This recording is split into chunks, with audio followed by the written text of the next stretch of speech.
Marcos, capítulo 1, versículos 40 ao 44. Aproximou-se de Jesus um leproso, suplicando-lhe de joelhos: se queres, podes limpar-me. Jesus compadeceu-se dele, estendeu a mão, tocou-o e lhe disse: eu quero, ser curado. E imediatamente desapareceu dele a lepra e foi purificado. Jesus o despediu imediatamente com esta severa admoestação: vê que não o digas a ninguém, mas vai, mostra-te ao sacerdote e apresenta pela tua purificação a oferenda prescrita por Moisés para lhe servir de testemunho. Palavra da salvação.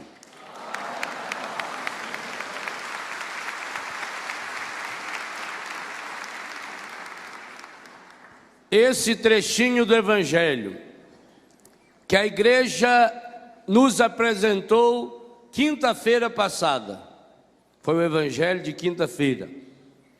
Portanto, dentro da primeira semana do tempo comum, nos traz, veja bem a palavra que eu vou dizer,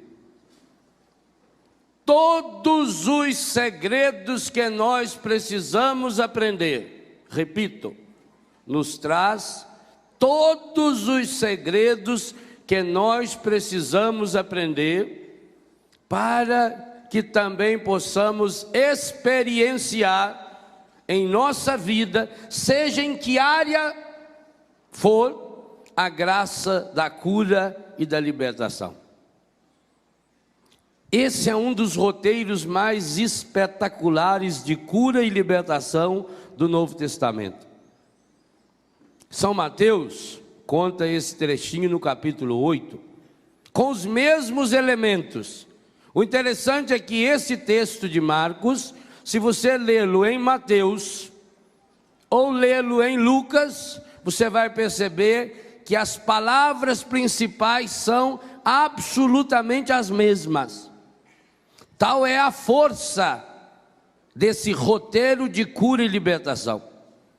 Para São Mateus, esse foi o primeiro milagre que Jesus realizou depois que desceu da montanha, logo depois de ensinar o evangelho da felicidade. São Mateus, nos seus capítulos 5, 6 e 7, realiza o grande sermão da montanha, o sermão das bem-aventuranças, que aliás deu nome à comunidade do Felipe Madre, a comunidade Beatitudes, comunidade das bem-aventuranças. Ali Jesus ensina de uma forma resumida tudo que nós precisamos aprender para sermos felizes. Termina o discurso, final do capítulo 7, dizendo: aquele que ouve as minhas palavras e as põe em prática é semelhante a um ser humano, um casal que construiu sua casa sobre a rocha. Terminado esse discurso, começa um segundo ponto, um segundo passo importante no Evangelho de São Mateus. E começa com essa passagem que nós acabamos de ouvir. Daí a importância desse texto nessa manhã. Essa manhã nós vamos ser convidados também a um mergulho na graça de Deus e, de modo muito prático, a abrirmos caminho naquilo que depende de nós, para que possamos ter um encontro pessoal com Jesus, hoje e depois ao longo da quaresma inteira, com o nosso retiro popular, até a Páscoa, o encontro com Jesus ressuscitado. Eu disse que esse texto foi lido quinta-feira. Repetindo o que falei ontem, estamos no tempo Qual é a cor do tempo comum? Verde.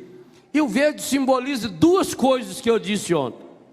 Primeiro, vida, a força da vida. A planta verde é uma planta cheia de viço, de vida. E a segunda coisa que eu falei? Que o verde também significa que nós não estamos prontos, que nós não estamos maduros. Esse, meus queridos e minhas queridas, é o primeiro grande segredo que levou esse moço a essa cura espetacular. Observe cada palavra que São Marcos nos conta. Aproximou-se de Jesus um leproso. Que coisa impressionante. Leproso podia chegar perto dos outros? Leproso não podia chegar perto? Tanto que quando Jesus curou os 10 leprosos, eles pararam lá longe e gritaram: tem piedade de nós, Jesus! Leproso não podia chegar perto de ninguém, porque qualquer pessoa que ele tocasse, a pessoa ficaria impura. A lepra era mais do que uma doença física. A lepra era considerada uma doença psíquica, afetiva e principalmente espiritual. A lepra era considerada uma maldição. Quando alguém tinha lepra, todo mundo logo pensava e concluía com muita simplicidade: tem lepra porque foi abandonado por Deus, tem lepra porque deve ter cometido um pecado medonho. Mais ou menos o que hoje passa-se com a pessoa vítima do HIV. Quando alguém descobre que alguém tem HIV, a primeira pergunta que faz é: como é que pegou? Porque já pensa a partir de si mesmo. Pensa a partir da sua própria hipocrisia. A lepra era assim também. Por que será que fulano pegou lepra? Vocês imaginam como é que eram os comentários? É só imaginar o ser lá no meio da turma que você já sabe direitinho que jeito que é. Quem vê cara não vê coração. Com certeza mereceu. Tá bem, meu filho. Sendo filho de quem é? É isso aí. Minha mãe disse que isso aí já é antigo, que o avô dele também não valia nada. Aqui se faz, aqui se paga. Deus tarda, mas não falta. Deus é pai, não é padrasto. A gente tem que ser bom, mas não pode ser bobo. Não é assim? Vocês imaginam os comentários. Quando a lepra atingia a língua da pessoa, e atingia, muitas pessoas perdiam um pedaço da língua, em que a pessoa não podia mais falar, ou se a lepra atingisse as cordas vocais, que a pessoa não conseguisse mais gritar: eu sou leproso, ela tinha que sair na rua, além de ser coberto com um pano, ela tinha que ir com uma frigideirazinha e um pedacinho de ferrinho batendo, ou uma pedra batendo. Quando via alguém batendo aquilo, fazendo aquele barulho, aquele pandeirinho do Brás, já sabia: é um leproso. E se é um leproso, ninguém chega perto. Olha lá. É o triângulo. Se ele tocar aquilo, vocês não chegam perto dele. Nem a Renata, né? Avisa aí, Eugênio. Fica longe. Era o sinal de que era leproso. Essas coisas estavam muito bem definidas. Isso era ensinado para criança pequenininha. Todo mundo sabia isso. E mais do que isso, já estavam conformados que assim era o normal. Tanto que existiam as colônias de leprosos. Qual a mais famosa delas? Betânia. Betânia foi a grande colônia de leprosos. Lá vivia Lázaro, que morreu de lepra, e por isso quando morria de lepra, enfaixava a pessoa inteirinha, amarrava, que ele virava uma múmia, para ver se não saía a lepra, para ver se a lepra não contaminava a terra. Lá vivia Simão o leproso, que deu aquele jantar para Jesus de João capítulo 12, aonde Maria de Betânia, que era uma prostituta de leprosos, foi lavar os pés de Jesus. Todo mundo sabia que a lepra era uma doença assim, e a pessoa acabava se conformando. Por quê? Ô gente, quem é de nós que nunca cometeu nenhum pecado? Isso aí é igual esse povo que olha a sorte. A pessoa vai lá procurar essas mulheres, esses homens aí que enganador. Aí quando você chega lá, a pessoa olha para você e fala: estou vendo que você tem problema. Vai. É verdade, tenho mesmo. Estou falando. Se não tivesse problema, ia lá. E esse problema seu deve ser ou financeiro, ou de saúde, ou algum problema familiar. Existe algum outro problema que não seja nessa área? De 3, impossível você não acertar. Falou, é verdade, falou direitinho o meu problema. E aí fica olhando na sua cara, fala: dinheiro, problema familiar, saúde. Você faz assim com a cabeça sem querer. O seu problema é de saúde. Isso é lógico, é só olhar que você sabe, isso é óbvio. Deixa de ser besta. Então é óbvio que quando uma pessoa tinha essa doença, ela logo pensava: ou eu ou meu pai. Os apóstolos uma vez não perguntaram para Jesus: Senhor, quem que pecou? Foi ele ou o pai dele, a mãe dele, o avô dele, o bisavô, o tataravô? Algum deve ter pecado. Você faz sua árvore genealógica até chegar em Pedro Alves Cabral, impossível não achar um que pecou. Ou se você for igual o evangelista, vai chegar em Adão, aí você está perdido. Um pecou. Então é muito fácil. Veja, gente, eu não disse isso ontem na missa. Um mecanismo medonho, um mecanismo terrível do demônio é fazer você sentir remorso.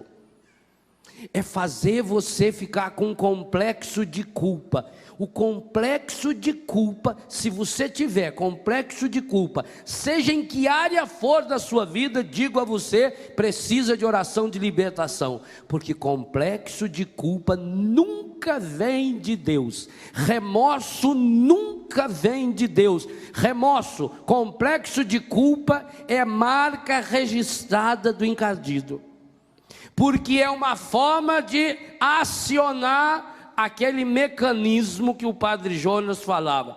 Quem está aqui desde sexta-feira deve ter percebido como a missa de sexta-feira, por isso que é importante chegar no acampamento desde o começo, como a missa de sexta-feira, presidida pelo padre Jonas, e a homilia dele foi o motor que está conduzindo o acampamento. A palavra de ciência, de profecia ontem, que provocou tantas curas maravilhosas aqui e muito mais fora daqui, foi a mesma palavra que Deus deu ao padre Jonas através da música no início da pregação. Gente, os dons e a graça de Deus são irrevogáveis. Se a gente deixa se conduzir, a gente vai percebendo os sinais de Deus. Então grave bem isso que eu estou dizendo. O ressentimento, o remorso e o complexo de culpa são marcas registradas do demônio. Eu falo no livro A Cura do Ressentimento. O ressentimento é porta de entrada para o demônio agir em nossa vida. E por que é muito difícil a pessoa se libertar do remorso, se libertar do complexo de culpa e se libertar do ressentimento? Porque a pessoa fica num processo de autopunição. Porque a pessoa passa a olhar para si mesma. Porque a pessoa se coloca no centro da sua doença. E consciente e inconscientemente, até mesmo nos sonhos, a pessoa vai realimentando a enfermidade. É um veneno que entra no sangue da pessoa e que quanto mais ela agita, mais o sangue... Por que vão agora aprender a nova lei do trânsito? Você vai ter que fazer um curso de 15 dias, de primeiros socorros, para saber que quando acontecer um acidente, você não deve pôr a mão no doente. Isso é uma coisa espetacular. Isso é um curso que todos nós precisaremos, inclusive os médicos vão ter que fazer também. E já tem outros países da Europa, inclusive países que falam a mesma língua, que querem comprar esse curso também, porque ficaram extasiados. Como é que tiveram uma inteligência de resolver fazer um curso de 15 horas aula, para você aprender os primeiros socorros, sabendo que não deve pôr a mão no doente. Isso é uma coisa estupenda. Isso é fantástico. Isso tinha que ir para todos os canais de televisão. Nossos cumprimentos ao governo federal. Cada vez a gente fica mais entusiasmado com esse povo. É uma coisa impressionante. Que lei maravilhosa. Pois agora você vai poder fazer. E vai aprender a remoer. E joga isso para o seu corpo inteiro. Você passa a sonhar com o problema. Você já notou que você sonha com aquilo que você dorme? Por isso, cuidado quando fala meu namorado é um sonho. Não durma com ele, porque vai virar pesadelo.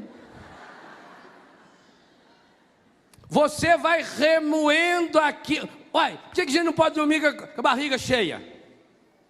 A mãe da gente já ensinava: de noite não deve comer para dormir, porque senão você tem pesadelo.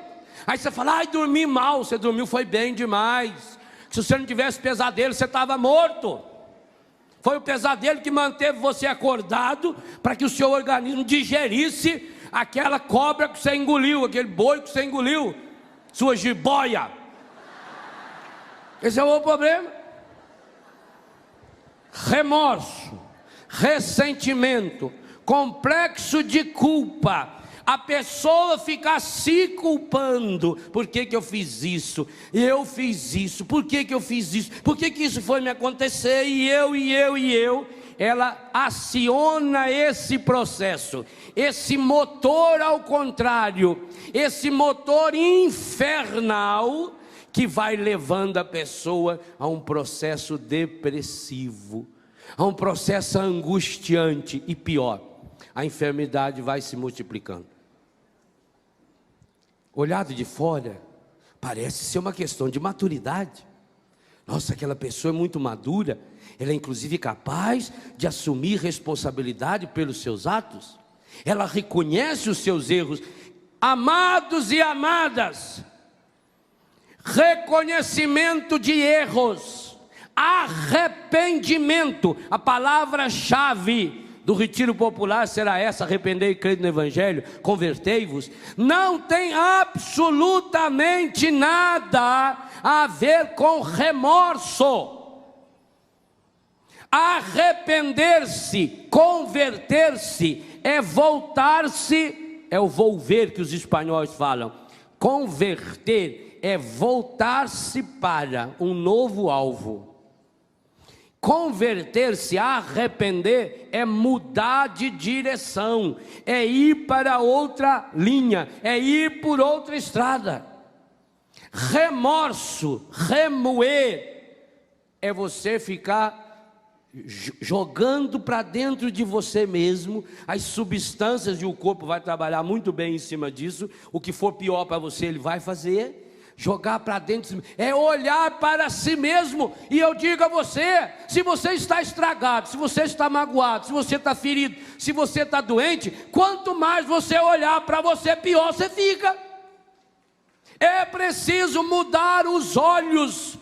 O Felipe falou uma coisa muito interessante aqui, e eu escrevi sobre isso no Experienciar Milagres. Enquanto a gente não aprende a enxergar com os olhos de Deus, e sabe por que isso? Porque a primeira coisa que o encardido fez com Eva no paraíso foi fazer com que ela enxergasse errado. Se o paraíso era um jardim que tinha milhares e milhares de árvores, o que o encardido faz quando pergunta para Eva: é verdade que vocês não podem comer dessa árvore? É como se ele tivesse pegado uma borracha e apagado todas as outras árvores que tinha no paraíso. Eva passou a ver somente aquela árvore.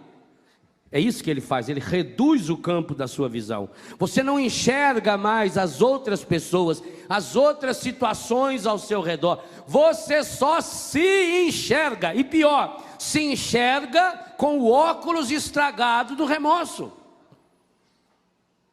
A pior coisa que a doença faz em você é convencer você de que você é doente.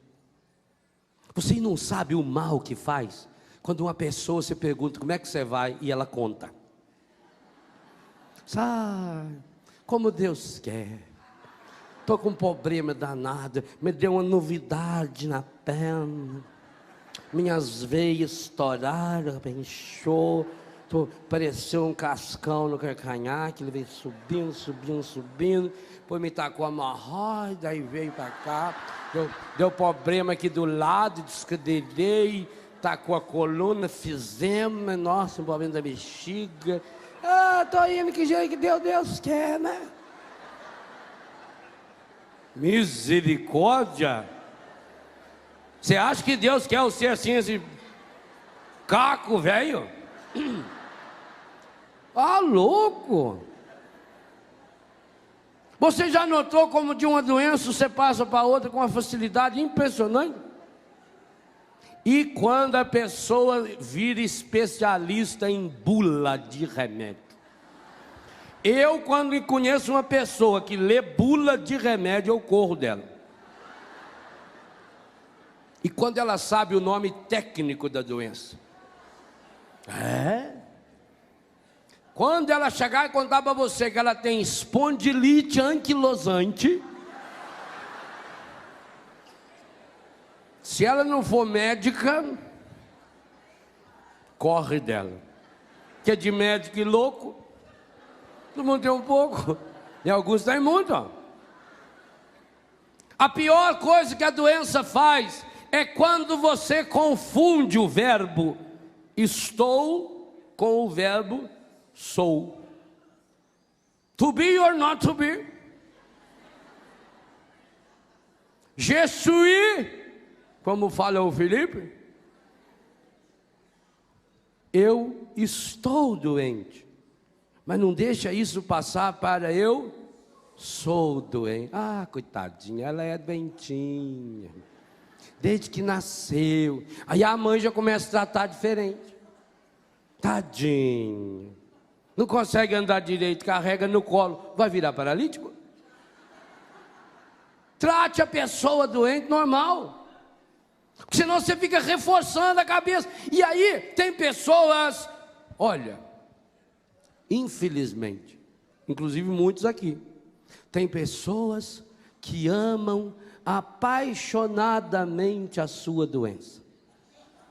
Sim, porque se não fosse a doença, não receberia a atenção que recebe. Se não fosse a doença, não teria o carinho. Tem mulher que fica feliz quando fica doente, que aí o marido fica em casa. A cabeça do ser humano é uma coisa impressionante. Você vai se transformando naquilo que você pensa. O negativismo, o pessimismo são marcas registradas do encardido exatamente por isso. A pessoa passa a gostar da doença, porque ela tem atenção, tem sempre alguém do lado, sempre alguém segurando na mão. Basta a pessoa levantar o dedo, já vem alguém, pois não. Por isso que às vezes quando você cuida do doente, você precisa ser meio grosso com ele de vez em quando. Você precisa tratar o doente de igual para igual. Aquilo que ele pode fazer, não faça por ele, não faça. Porque se fizer não é caridade. Mas o que tem? A gente está bom, a gente deve, mas não deve. Deve do ponto de vista afetivo, mas espiritualmente não deve, porque faz um mal danado. A pessoa não pode levantar e ir na cozinha para beber água, deixa o copo d'água na beira da cama dela. Agora, ela pode muito bem levantar da cama para pegar o copo. Como é que ela levanta para mudar o canal da televisão? Não é verdade? A pessoa vai ficando mole. Então ela vai tornando-se em dependência química. A Organização Mundial da Saúde chama o problema da codependência. Codependência significa o quê? Quando, por exemplo, seu marido é alcoólatra, você vira, ele é dependente, é uma doença, não é problema moral, porque tem gente que confunde com problema moral, aí fala, ai padre, coitado, ele é tão bom, padre, é um bom pai, bom marido, ele tira a camisa dele e dá para um pobre, o problema dele é quando bebe, mas é um coitado, mas aí está a doença dele, não é moral não, não penso que ele bebe porque ele é sem vergonha, safado, ordinário, não, ele é doente, mas você não pode ser doente com ele, porque aí ele bebe, chega lá na sua casa e quebra tudo, aí a vizinha telefona para a polícia, aí a polícia vem, e a senhora com medo dele, abre a porta, esconde ele lá dentro, diz, não foi nada não, foi o meu marido que, ele foi sair aqui e bateu a cabeça na mesa, aí a mesa pulou por cima da lâmpada, a lâmpada puxou na geladeira, pôs fogo no foguinho, caiu o micro-ondas, derrubou um pedaço do teto, mas uma coisinha assim à toa, não é nada não. Aí a polícia não pode fazer nada, né?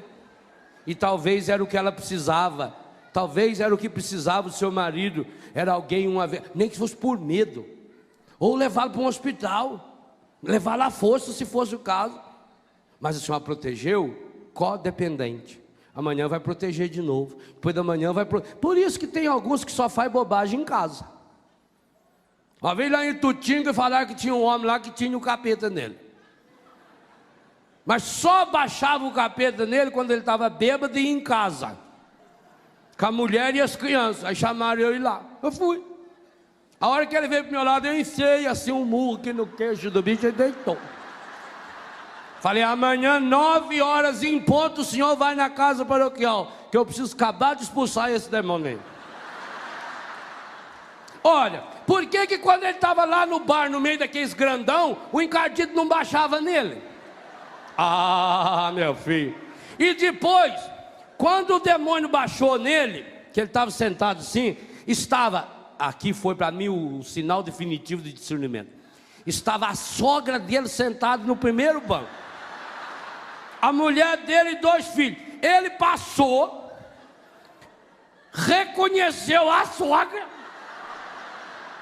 a mulher, os filhos, e veio grudar no meu pescoço, aqui, jacaré. Não, senhor. Isso aí é outro espírito. E com esse espírito, meu filho, Jesus já falou, ele falou meio diferente, né? Certas formas de espírito, só com muito soco no queixo que vocês viram. Então você não pode amar a doença. Você não pode alimentar os vícios. Ô mãezinha querida, eu sei que a senhora ama o seu filho, mas esse amor está errado. Pior do que não amar é amar errado. Porque a senhora está protegendo esse menino de 15, 16 anos, ele está na droga, ele está sendo, na escola ele está tendo problema, a senhora está jogando a culpa nas professoras, transfere ele de escola. A vizinha veio dizer que ele quebrou a vidraça lá, imagina, só brigou com a vizinha, porque imagina se o seu filhinho querido ia fazer isso. Ele nunca fez nada de errado, ele sempre falou a verdade. Não, meu filho não, que se fosse ele me contava. Ô mãe amada, seu filho é igualzinho o Padre Léo, igual a você. Nós somos santos e pecadores. Mas se não pegar firme nessa hora, a pessoa acaba se acostumando com a doença. A pessoa acaba se acostumando com o vício e acaba gostando da doença e acaba gostando do vício. Você acha que tem muita gente que não ama o vício que tem? Pois sabe que quando está viciado todo mundo respeita. Tem pai que morre de medo do filho porque o filho fumou a maconha. Não, ele fica muito nervoso, aí tem que fazer tudo que ele quer. É uma sensação de poder, pois isso acontece também quando a pessoa se acostuma com a sua doença. E passa, engraçado, por que quando a pessoa tem determinado vício, determinada doença, ela passa a reproduzir o mesmo comportamento em todos os lugares? Você vai no Nordeste, você vai no Norte, ou na Europa, ou lá no Japão, as pessoas vêm conversar com a gente e contam a mesma coisa. Por quê? Porque isso já virou uma cultura de morte, já virou uma cultura de dependência, alimentado, missa de ontem à tarde, alimentado por esses meios de comunicação a serviço do encardido, que alimentam posturas contrárias ao Evangelho. O que significa o verde do tempo litúrgico mesmo? Vida, mas também imaturidade. A gente não está maduro ainda. Pois, queridos e queridas, o primeiro segredo que levou esse menino, como é que eu sei que é menino? Esse menino a ser curado da lepra foi a sua imaturidade. Ele não tinha se convencido de que era um leproso. Como é que eu sei disso? O Evangelho falou isso? Falou. Nas entrelinhas. Ora, o leproso podia chegar perto de alguém? Por que ele chegou? Por quê? Porque ele foi além dos preconceitos sociais. Porque a vontade de ser curada foi maior, de ser curado, de ser liberto, foi maior do que a doença. Porque ele não tinha se convencido ainda de que era leproso. Porque ele nunca disse para ninguém, eu sou leproso.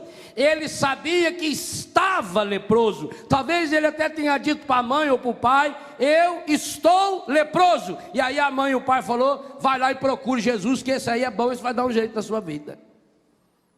A prova disso é de que ele chega perto de Jesus, mas perto. O Evangelho diz que ele se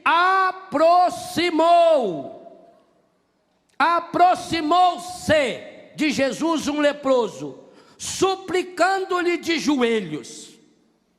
Quer dizer, ele chegou perto de Jesus, dobrou o joelho na frente de Jesus, para não ter jeito de Jesus passar por cima dele. Ele fez igualzinho aquela cananeia, que depois de berrar e latir até não poder mais, Jesus chamou ela até de cachorrinha, ela veio e deitou na frente dele e falou, agora pensa você no meu cadáver que eu quero ver.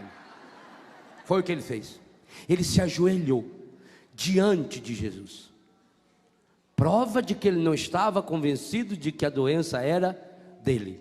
A doença estava nele. Ele estava doente, mas não era doente. Ele não tinha feito ainda amizade com a doença.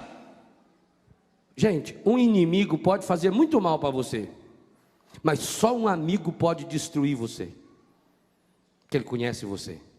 Não seja amigo do encardido, nunca. Não seja amigo da sua doença. Aprenda com ela, mas não seja amigo dela. Não a ame, não a tome para si, não cultive a doença. Tem gente que guarda a doença numa caixinha de música de ouro. Tem gente que tem um travesseirinho de seda para a doença dormir do lado. E aí dorme, cedo a primeira coisa que faz é pegar a doença de novo. Não, arrume um lixo para jogar essa doença. Agora isso só é possível quando? Olha a oração que esse moço fez.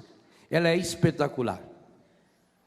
E essa oração ela é tão forte que tanto São Mateus quanto São Lucas, feito São Marcos, repetem exatamente, ipsis literis, escrito do jeito que se lê, igualzinho.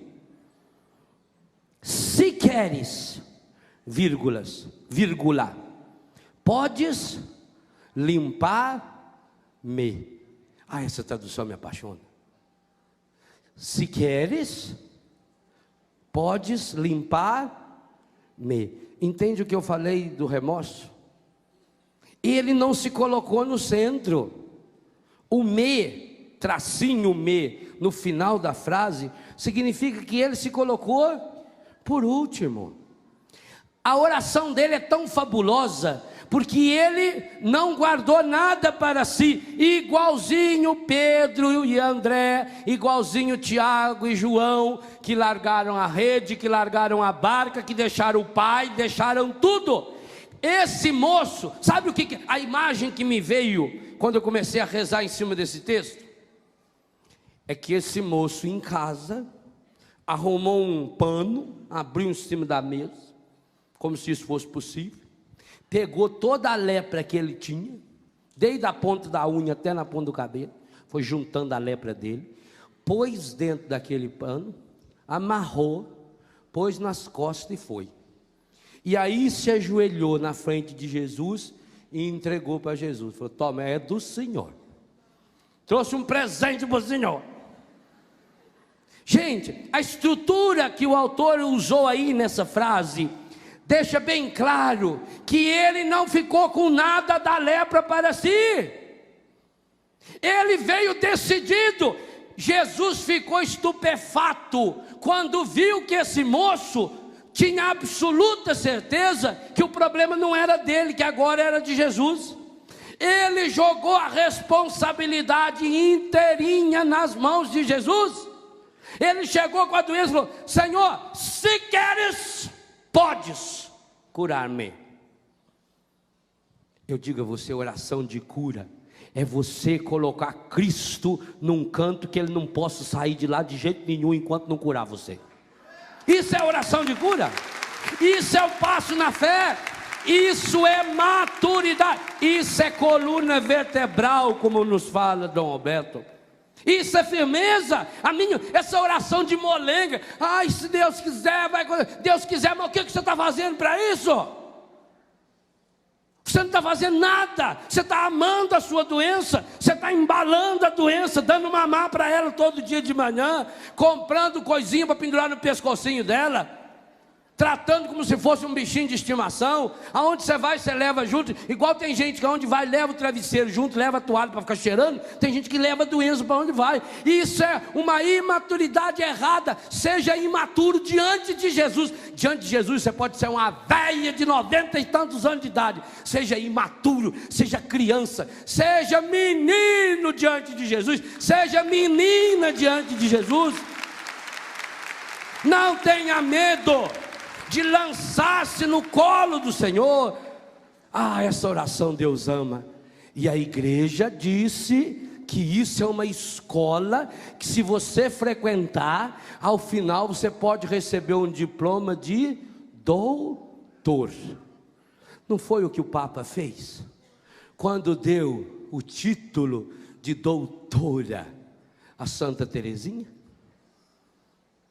Quando o Papa disse que Santa Teresinha é doutora, está dizendo isso, que essa espiritualidade da infantilidade em Deus, da meninice em Deus, do fazer-se pequeno, o caminho das coisas, e aí tem muito a ver com o tempo comum, o tempo das coisas simples, o tempo das coisas ordinárias, a vivência do cristianismo no dia a dia, na minha casa. Isso tem a ver com a espiritualidade que eu falo no livro Rezando a Vida, a espiritualidade do fogão, a espiritualidade do chofer, a espiritualidade da bicicleta, é a espiritualidade do meu dia a dia. A nossa vida não é feita só de acampamentos, de grandes momentos de efusão espiritual, ou de momentos feitos ontem à noite, em que a gente sentia a presença de Jesus de modo palpável, que a gente tocou, e quantos aqui puderam tocar o Senhor, mas esse é o extraordinário. O ordinário da nossa vida é gastar. É mais ou menos assim: o carro tem lá, o tanque do carro tem 50, 60 litros. Ele para no posto e se abastece. Aquilo é o extraordinário. Agora, ordinariamente, ele vai gastar esse combustível andando, trabalhando, levando, conduzindo as pessoas. Nós precisamos dessa espiritualidade, gente, das coisas concretas, das coisas do dia a dia. O cristianismo não é feito só de momentos de êxtase espiritual, não, onde a gente sai fora de si. De vez em quando a gente até sai fora de si. Louvado seja Deus, se for na presença de Jesus, você pode sair fora do você e sair fora de quem você quiser. Agora, no dia a dia da vida, você precisa aprender a conduzir-se em Deus, a ir amadurecendo lenta e gradativamente, porque a fruta que amadurece rápido demais apodrece mais rápido ainda. Quando você força a fruta amadurecer, em 2 dias ela está podre. Por isso que você compra aquela banana linda lá na feira, madurinha, chega em casa, só da viagem até em casa ela já apodrece. Chega lá já está tudo melecada. Você compra aquele papaya maravilhoso, você até dá uma apertadinha nele sem o homem da feira ver, né? E quando você sente que está mole, você vira e larga ele lá e pega outro, né? Porque aí outra pessoa vai pegar. Graças a isso é que tem a xepa. O resto da feira, se não fosse isso, Betânia não ganhava o tanto de fruta que ganha lá do Ceasa, que as frutas que a senhora aperta, Deus lhe paga a senhora que aperta essas frutas. Sem isso nós não ganharíamos. Muito obrigado. Aí você compra aquele papainho, aquilo está bonito, está até relampeando. Aí vai partir em casa, está desbeiçando. Já misturou a semente na carne do bicho. Por quê? Porque foi amadurecido lá em estufa, amadureceu rápido demais. Então nós precisamos aprender essas orações, porque a oração do texto é importantíssima. Eu coloco isso como segredo de cura interior, a oração da via sacra como segredo de cura interior, porque é aquilo que vai me acompanhando no dia a dia. A igreja é de uma sabedoria espetacular, a liturgia diária. Cada dia você vai crescendo um pouquinho. Às vezes a gente queria que tivesse um momento de esplendor espiritual, de soltar isso, faísca e fogo, e a gente levitar no Espírito e ficar voando no Senhor, aleluia. Isso a droga faz. Nós precisamos dessa espiritualidade do dia a dia, do lançar. Por que Jesus escolheu para seus primeiros discípulos e os mais importantes, aqueles que estiveram com ele em todos os momentos da sua vida? Por que ele escolheu 4 pescadores? Por que ele não escolheu 4 carpinteiros, que era a profissão dele e do pai dele? Tinha tudo a ver com o reino de Deus. Ele conta na parábola da construção do reino. O homem prudente constrói sua casa em cima da rocha. O rei que fez a torre. Quantas passagens caberiam tão bem se os primeiros apóstolos fossem carpinteiros? Não seria lindo? Por que Jesus não escolheu agricultores? O Pai do céu é agricultor, está lá em João 15. Eu sou a videira, vós sois o ramos, meu pai é o agricultor. Quantas parábolas de Jesus, a maioria tem a ver com a vida agrícola. Saiu o semeador a semear a sua semente. O reino de Deus é como um grão, uma sementinha de mostarda. Quantas passagens? A colheita, a messe é grande. Não teria mais lógica Jesus chamar para primeiros apóstolos carpinteiros, agricultores? Inclusive Jesus não nasceu na beira do mar. Ele foi morar em Cafarnaum, à beira-mar, mas ele vivia em Nazaré, longe do mar. Jesus não teve uma história ligada ao mar. E por que então que ele chamou esses pescadores? Exatamente por isso. Porque o agricultor tem a vida mais ou menos definida. Esse mês é mês de plantar arroz, mês que vem eu vou ter que limpar o arrozar, no outro mês eu vou ter que capinar, no outro mês eu já planto feijão, vou aproveitar e plantar milho junto, aí um mês é hora de colher isso, esse mês é para plantar aquilo, vem até aquele calendário, a lua está boa para plantar, a lua está boa para colher, a lua está boa para capar o porco, eu vou seguindo mais ou menos o esquema da natureza. Hoje está chovendo, hoje está de chuva, eu não vou poder fazer aquele serviço, então hoje eu vou aproveitar para roçar o pasto de enxadão, arrancar aquelas ganchumas, aqueles mata-pasto. Tem que aproveitar. O construtor é a mesma coisa. O pedreiro está lá levantando a parede, hoje está com muita chuva, ele não pode mexer no lado de fora, por isso que primeiro ele faz o telhado, para que quando chover ele possa trabalhar dentro, para não perder tempo, aí ele vai trabalhar. Ele tem que seguir mais ou menos um programa. Ele tem que primeiro fazer o fundamento, depois levantar as colunas, depois cobrir, depois levantar a parede, depois botar o piso, depois botar lá o reboco. Não adianta ele colocar primeiro o vidro e depois rebocar. Isso aí tem gente que faz, mas é besta. Porque aí depois tem que quebrar aquele vidro tudo para tirar aquele cimento que grudou lá. O pescador não. O pescador ele vive na graça de Deus. A única coisa que ele tem que fazer é preparar a barca, consertar a rede e arrumar a vela. O resto, meu filho, é deixar o vento do Espírito levar. Ele não sabe, ele tem que ir pelo mar. Tanto que eles pescavam à noite. Ele tem que jogar a rede e não sabe que vai pescar. Ele vive, bem entendido, ao Deus dará. Por isso que Jesus encontrou e chamou pescadores. Pescadores é gente que tem a coragem de sonhar, gente que tem a coragem de acreditar naquilo que não vê. Jesus falou para eles: eu vou transformar vocês em pescadores de homens. E eles acreditaram, mesmo sem saber o que será que é pescar homem, porque eles nunca tinham pescado homem na vida deles. Mas foram capazes de sonhar, porque estavam treinados a sonhar. Cada vez que um pescador sai para pescar, ele prepara a alma e o coração para sonhar. Sonhar com aquele peixe grande, sonhar com aquele cardume passando naquela hora, sonhar que a rede não vai arrebentar. Ele vive nesse sonho, nessa expectativa em Deus. Ele vive no escuro. A fé tem que me jogar no escuro, o escuro da fé, que faz você viver as situações extraordinariamente naquilo que é ordinário, naquilo que é simples. O pescador não vive de pescar todo dia o peixe de 200 quilos. Não, o normal dele é o peixe de São Pedro. É como se fosse uma tilápiazinha aí, de umas 400 gramas, 500 gramas. Esse é o normal, esse é o nosso dia a dia.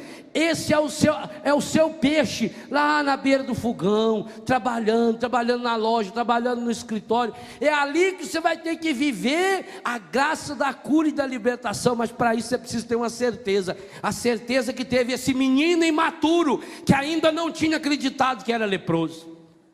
Você precisa também juntar sua trouxa. Aliás, deixe de ser trouxa. Entendeu o jogo de palavras? Deixe de ser trouxa. Junta a sua trouxa e coloca aí os seus defeitos. Agora, não pense que você vai conseguir juntar a trouxa hoje. Tudo junto. A gente precisa de um bom tempo para isso. A igreja é sábia. O tempo primoroso para você ir juntando as trouxas, cada dia sendo iluminado pela palavra, é o tempo da quaresma. Por isso o retiro popular, a necessidade desse encontro, cada dia, porque veja, quando você de uma hora para outra, é a mesma coisa. Tem gente, marido e mulher, que fica entalado das coisas aqui, né? Não fala. Hoje o marido fez isso, engoliu. Amanhã, engoliu. Aí depois fala: padre, foi a gota d'água. Aí não deu. Eu explodi, mas aí eu falei.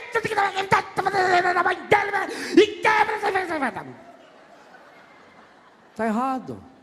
Aí ofende a pessoa. Na hora da raiva você fala coisas que não queria falar. Na hora da raiva você enxerga com a raiva, você mistura a raiva, embaralha os olhos. Padre, eu fiquei cego de raiva quando eu vi aquilo. Aquela pessoa que só tivesse uma faca, eu enfiava a faca na barriga dela naquela hora.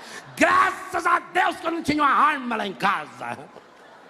E eu não duvido, porque claro, você foi juntando tudo, assim na vida espiritual, sabe? Se você num dia tivesse a graça, não sei se seria graça, acho que seria desgraça, de ver todos os seus pecados, todos os seus vícios, todos os seus defeitos, você dava um tiro no ouvido. Pensa, Deus o livre e guarde se eu tivesse a desgraça de ver na minha frente todos os pecados que eu já... Misericórdia! Ia ter muito mais pecado que gente aqui nesse rincão. E com você é diferente. Mas Deus é pedagogo. Deus vai nos ensinando a caminhada. Deus vai ensinando você a dar passos na fé. Você precisa encher as talhas de água, indo e voltando, cada dia põe um pouco.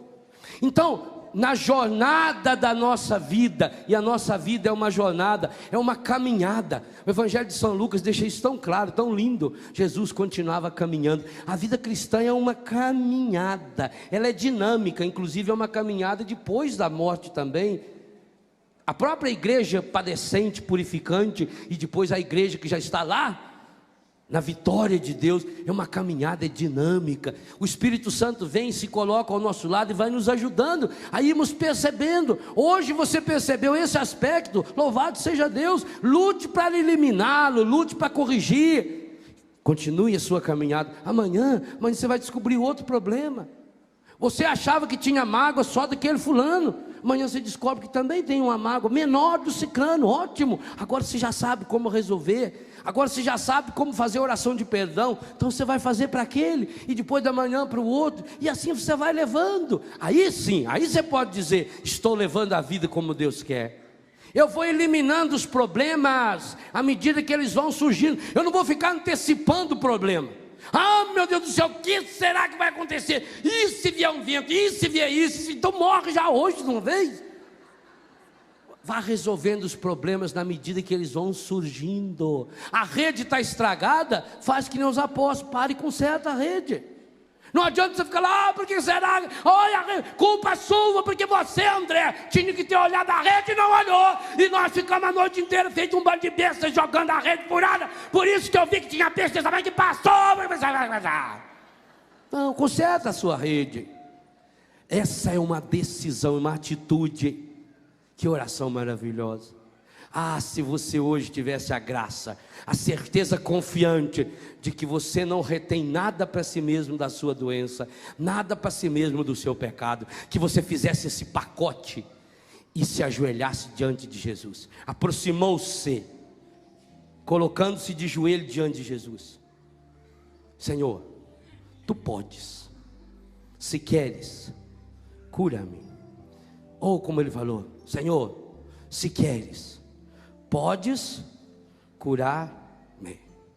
E aí o que Jesus fez? Amor se paga com amor. Deus não se deixa vencer em generosidade. Esse moço chegou tão perto de Jesus, que o Evangelho diz que a única coisa que Jesus fez foi esticar a mão. Lê aí.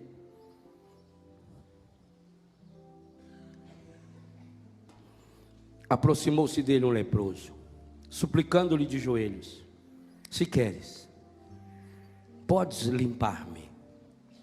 Jesus compadeceu-se dele. Nós já sabemos que ele nos enxerga, que ele é o bom pastor que sempre se compadece conosco, principalmente nós que somos ovelhas sem pastor. Estendeu a mão. A única coisa que Jesus fez, estendeu a mão, tocou e disse: eu quero ser curado. Querido e querida, Jesus está ansioso para fazer e para falar isso para você, para você, para você, para você, para você hoje. Pelo amor de Deus, traga a sua miséria aos pés de Jesus. Traga a sua miséria e lance-as aos pés do coração de Jesus. Mas você precisa chegar perto de Jesus, perto o suficiente para que Ele, estendendo a mão, possa tocar e dizer: eu quero ser curado. Que coisa impressionante. Jesus sempre dá mais do que aquilo que a gente pede. O que o rapaz pediu para ele?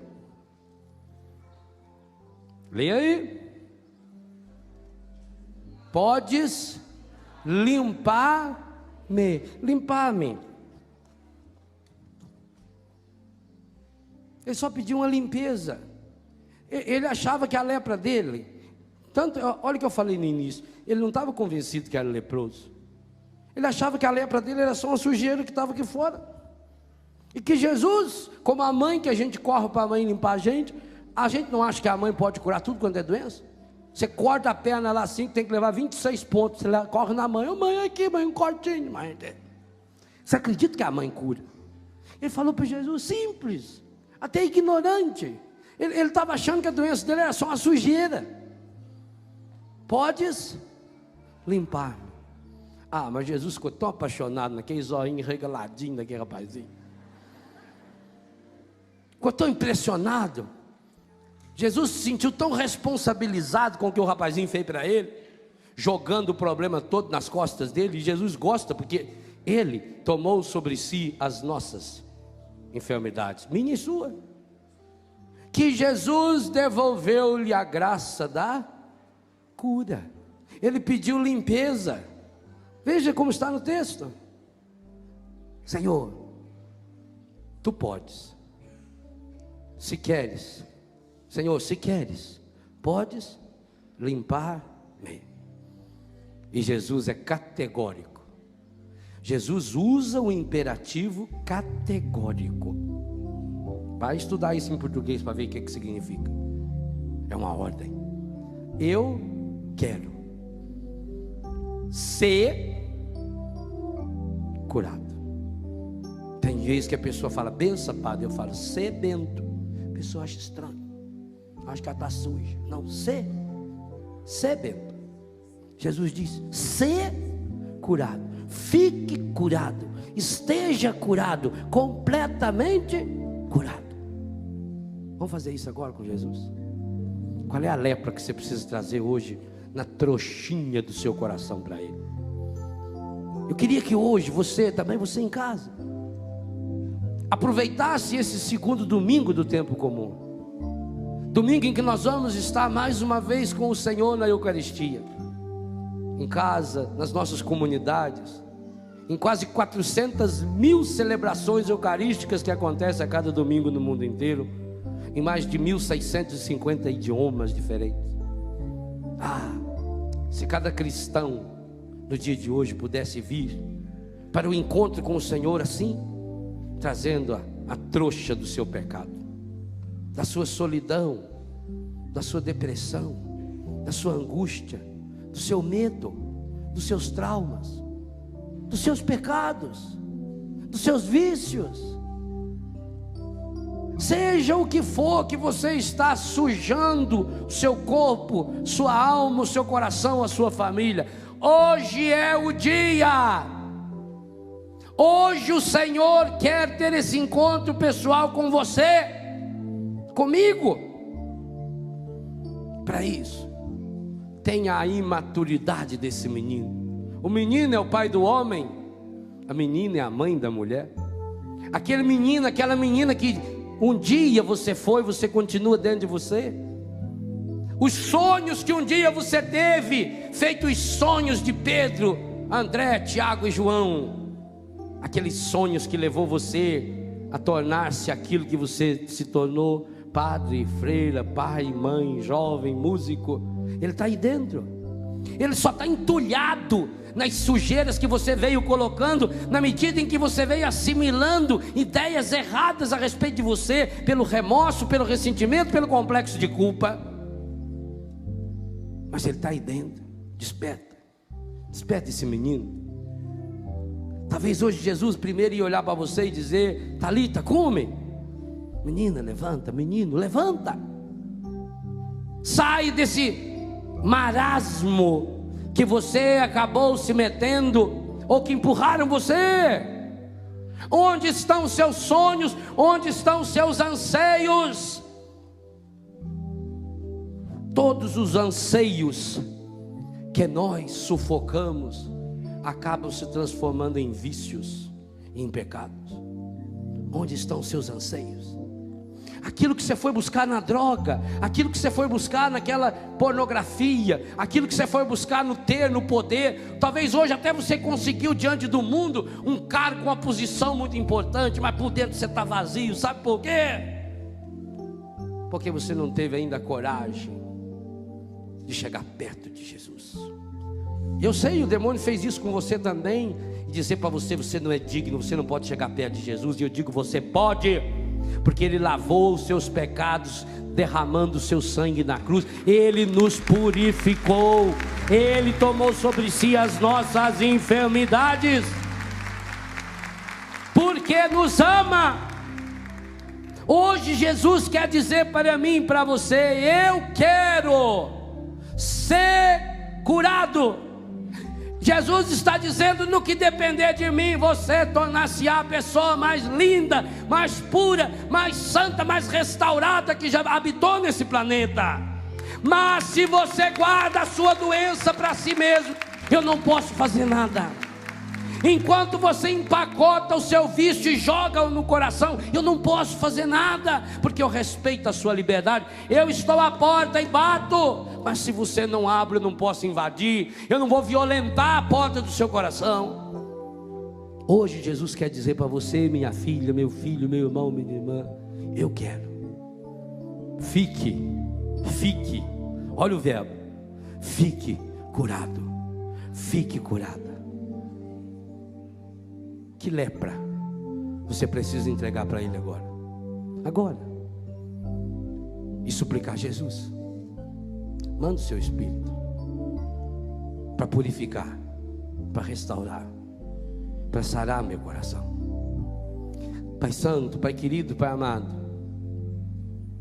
na manhã desse segundo domingo do tempo comum, feito esse menino leproso, eu me aproximo do trono do seu coração, o seu coração manso, humilde, sereno, rasgado de amor por mim. Eu me ajoelho diante de Ti, Senhor, eu me prostro diante de Ti, Senhor, e suplico: Senhor, Tu podes, cura-me, Senhor, limpa-me, liberta-me, sara-me, restaura-me. Senhor, Tu podes, se queres, limpa-me, cura-me, restaura-me, liberta-me. Faz muito tempo, Senhor, que eu estou andando com a lepra da depressão, da angústia, da mentira, do egoísmo, da impureza, das mágoas, das raivas. Eu acabei me acostumando com a doença, Senhor. Eu acabei gostando da doença, eu acabei cuidando da minha doença. Na verdade, eu cuidei mais da minha doença do que da minha saúde. Na verdade, eu estudei mais sobre a minha doença do que sobre a minha saúde. Hoje eu sou um especialista em doença, mas hoje eu estou tomando essa decisão, Senhor. Eu quero ser uma pessoa limpa. E que maravilha quando eu descubro: eu quero ser limpo, e o Senhor quer curar-me. Porque o Senhor não quer dar só a limpeza exterior do desaparecimento dessa ferida, desse câncer, dessa cegueira, desse vírus no meu sangue. O Senhor quer me dar essa vida plena, essa vida nova. Foi o Senhor que disse: eu vim para que todos tenham vida e a tenham abundantemente. Eu quero, eu preciso, eu necessito dessa vida. E é por isso que eu me coloco agora bem pertinho, Senhor, tão perto que o Senhor pode tocar-me. Sim, meu irmão, use sua mão para tocar a pessoa que está do seu lado. Deixe Jesus emprestar-se dessa mão para dizer para esse irmão: eu quero, fique curado. Eu quero, fique curado. Eu quero, fique curado. Repita essa palavra de Jesus para esse irmão: eu quero, fique curado. Eu quero. Então tenha a coragem de levantar-se, de ficar de pé, como aquele que quer de fato acolher a palavra. E agora, como mãos que suplicam diante de Jesus, peça: Senhor Jesus, manda o seu Espírito Santo de amor sobre mim, para restaurar meu coração. Senhor Jesus, manda o seu Espírito Santo para lavar a minha alma de toda a sujeira que o mundo colocou em mim e que eu acabei me convencendo. Senhor Jesus, derrama sobre cada um de nós o seu Espírito Santo de amor, para restaurar o nosso coração, para lavar o nosso coração. Sim, Senhor, nós reconhecemos esse coração amargurado, de pedra, frio, sem vida. Aqui dentro ele aperta a gente e vai transformando a gente, coisificando a gente, e vai fazendo a gente se acostumar com essa enfermidade. É por isso, Jesus, que o Senhor veio na raiz da enfermidade. É por isso que o Senhor veio tocar no coração de cada um de nós, para que desse coração novo, como o Senhor havia prometido, o Pai prometera: tirarei do vosso peito esse coração de pedra, esse coração cheio de remorso, esse coração cheio de mágoa, cheio de complexo de culpa. Derramarei sobre vós águas puras que vos purificarão de todas as vossas imundícies. Sim, Senhor, realiza hoje, Senhor, o prodígio desse transplante que nós tanto precisamos. para que deixemos aqui hoje, Senhor, aos seus pés, esse coração acostumado ao pecado, esse coração acostumado com a doença, esse coração que acabou gostando da doença, gostando da enfermidade. E dá-nos, Senhor, dá-nos esse coração forte, limpo, sarado, restaurado, decidido. Sim, Senhor, dá-nos esse coração decidido, dá-nos esse coração menino imaturo, que tenha coragem de ser verde, mas de deixar o vício da sua graça invadir cada poro da alma, do coração e do corpo, e levantar-nos para essa vida do dia a dia, do cotidiano.